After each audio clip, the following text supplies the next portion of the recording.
563 ईस्वी पूर्व कपिलवस्तु जो नेपाल में है कि महारानी महामाया देवी ने एक बालक को जन्म दिया। शिशु का नाम सिद्धार्थ रखा गया। गौतम गोत्र में जन्म लेने के कारण वे गौतम भी कहलाए। पिता राजा शुद्धोधन सिद्धार्थ के जन्म पर बहुत प्रसन्न हुए थे। जन्म के 7 दिन बाद महारानी महामाया सिद्धार्थ की माता का निधन हो गया। सिद्धार्थ का पालन पोषण उनकी मौसी और शुद्धोधन की दूसरी रानी महाप्रजावती ने किया।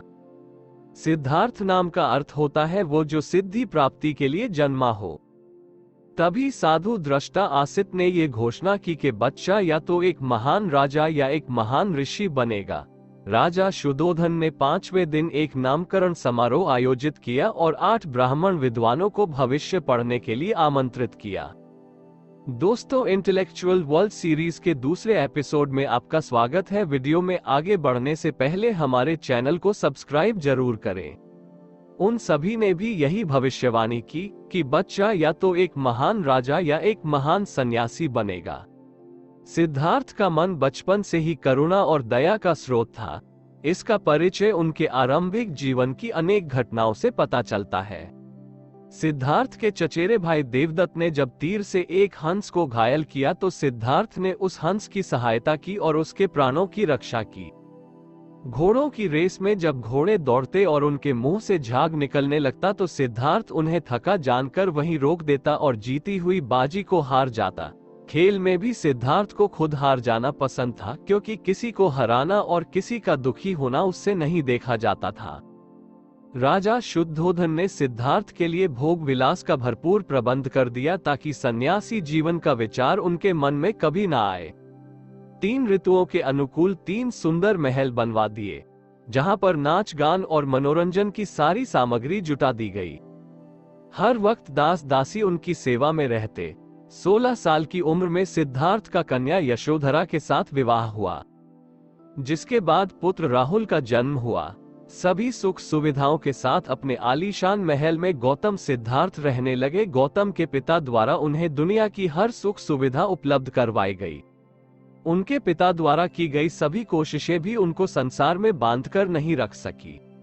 एक दिन रथ पर सवार हो सिद्धार्थ बगीचे की सैर पर निकले। उन्हें रास्ते में एक बूढ़ा आदमी दिखाई दिया जिसका शरीर कमजोर हो चुका था और बाल सफेद हो चुके थे। हाथ में लाठी को पकड़कर बहुत ही मुश्किल से रास्ते पर चल रहा था। राजकुमार सिद्धार्थ ने अपने सारथी से पूछा कि क्या हमें भी बूढ़ा होना पड़ेगा, और फिर आगे चलकर उन्हें एक रोगी दिखाई दिया है जो कि बहुत ही बीमार था, जिसका चेहरा पीला पड़ चुका था और सांसें बहुत तेज चल रही थी। और थोड़ी दूर आगे पहुंचने पर आखिर में उन्हें एक अर्थी दिखाई पड़ी जिसे 4 आदमी अपने कंधे पर उठाकर ले जा रहे थे। सारथी से पूछने पर उन्हें पता चला कि यह आदमी मर चुका है। उन्होंने अपने सारथी से पूछा, क्या बुढ़ापा, बीमारी और मौत सदा इसी तरह होती रहेगी? इन दृश्यों को देखकर उनका मन बहुत विचलित हुआ और उनका मन वैराग्य में चला गया और आत्मिक सुख शांति के लिए उन्होंने भोग विलास का जीवन और परिवार को त्याग दिया।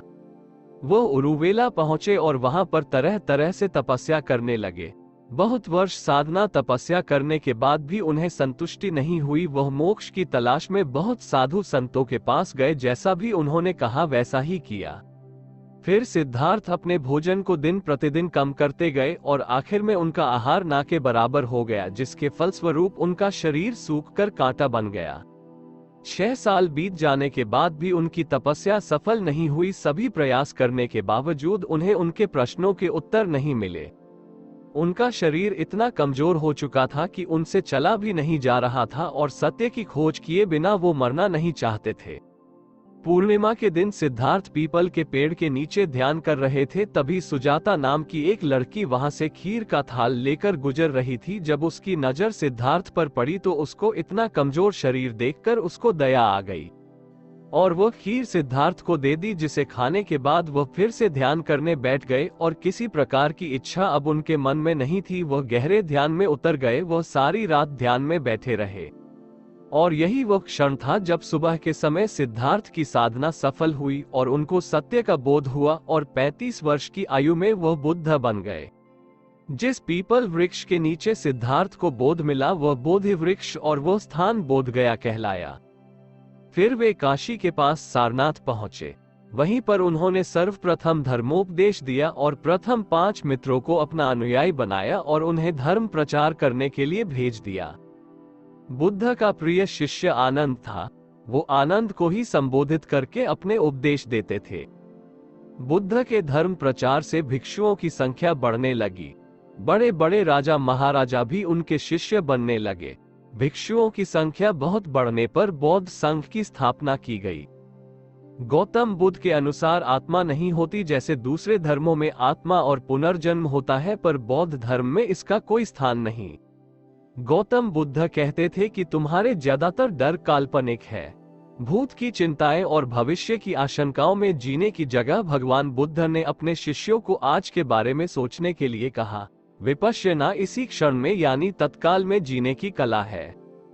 विपश्यना गौतम बुद्ध द्वारा बनाई गई एक ध्यान की कला है। यह अंतर्मन की गहराइयों तक जाकर आत्मनिरीक्षण द्वारा आत्मशुद्धि की साधना है, जिसको करते हुए मनुष्य मोक्ष तक पहुंच सकता है, जिसे बुद्ध ने निर्वाण कहा है। अपने अंतिम समय के बारे में जब गौतम बुद्ध ने आनंद को बताया तो आनंद को बहुत दुख हुआ, वे रोने लगे। बुद्ध को पता लगा तो उन्होंने उन्हें बुलवाया और कहा, मैंने तुमसे पहले ही कहा था कि जो चीज उत्पन्न हुई है वह मरती है, निर्वाण अनिवार्य है। बुद्ध ने आनंद से कहा कि मेरे मरने के बाद मुझे गुरु मानकर मत चलना। बुद्ध की मृत्यु के बाद उनके पुत्र राहुल भी भिक्षु हो गए थे, पर बुद्ध ने उन्हें कभी कोई महत्व प्राप्त नहीं होने दिया। भारत से निकलकर बौद्ध धर्म चीन, Japan, Thailand, Sri Lanka, Korea, Mongolia, Burma आदि में फैल चुका था। इन देशों में बौद्ध धर्म बहुसंख्यक धर्म है।